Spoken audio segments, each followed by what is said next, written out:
প্রকৃতির রং বৈচিত্র্য মিশে আছে যেখানে, সেখানেই সবুজের সমারোহ। আর আমরা এই সবুজের সমারোহ দেখতে ছুটে চলে আসলাম চট্টগ্রামের মহামায়া লেকে। এইখানে এতটাই নির্জীব এবং নীরব যে প্রকৃতি যেন এখানে শান্ত প্রকৃতির রূপ বিন্যাস করে বসে আছে। আমরা এই প্রকৃতির শান্ত পরিবেশে নিজেদেরকে একটু প্রশান্তির খোঁজে চলে আসলাম এইখানে, এবং আপনাদেরকে সাথে নিয়ে যাচ্ছি মহামায়া লেকে।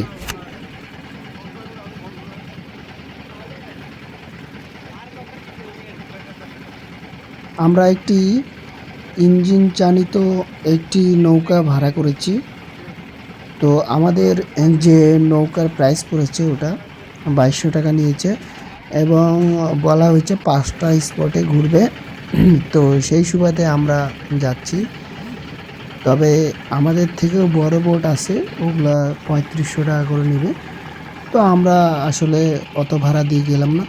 এইখানে আসলে সিন্ডিকেটে ভরা, সব কিছুতেই আসলে সিন্ডিকেট। অবশ্যই এইখানে এসে ভ্রমণ করার আগে অবশ্যই ভাড়াটা মিটিয়ে নেবেন, নতুবা বিপদে পড়তে হবে।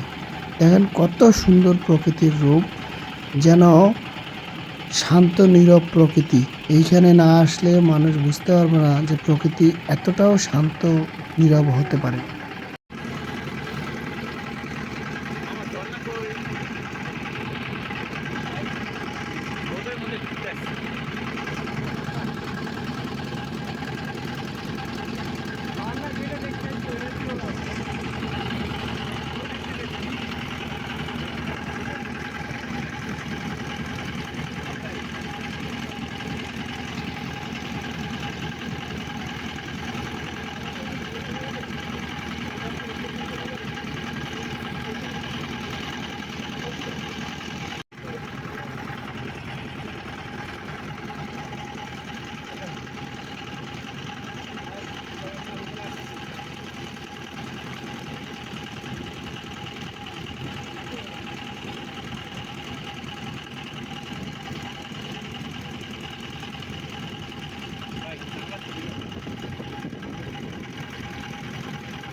আমরা ঝর্ণার কাছে চলে আসছি।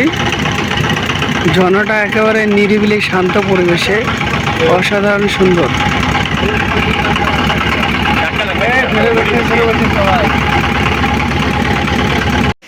নৌকাতে করে আসছি আমরা। এখন 20 মিনিটের বিরতি দিয়েছে ঝর্ণা দেখার জন্য। তো এখন ঝর্ণার কাছে যাওয়ার চেষ্টা করতেছি।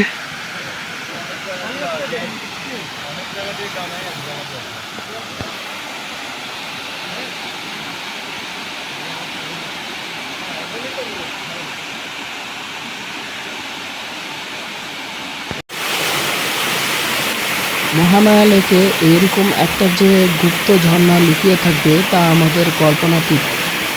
সৌন্দর্য বলে বর্ণনা করা যাবে না, তবে যদি বর্ষাকালে আসা হয় এটার সৌন্দর্য আরও কয়েক গুণে বেড়ে যাবে।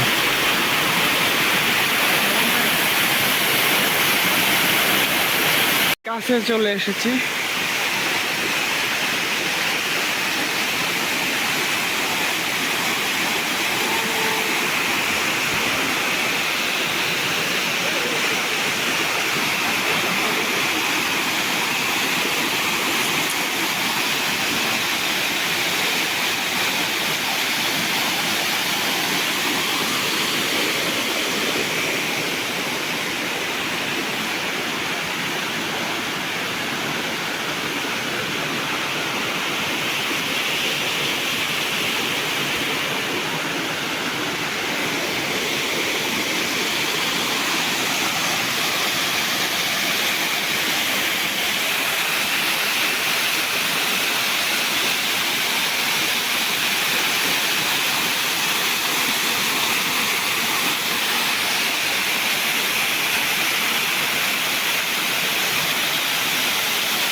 আমাদের ভ্রমণ শেষের দিকে আমরা এখন ফিরে যাচ্ছি ডাঙায় এবং আমাদের আজকের এই ভ্রমণে অসাধারণ সুন্দর কিছু দৃশ্য দেখতে পেলাম।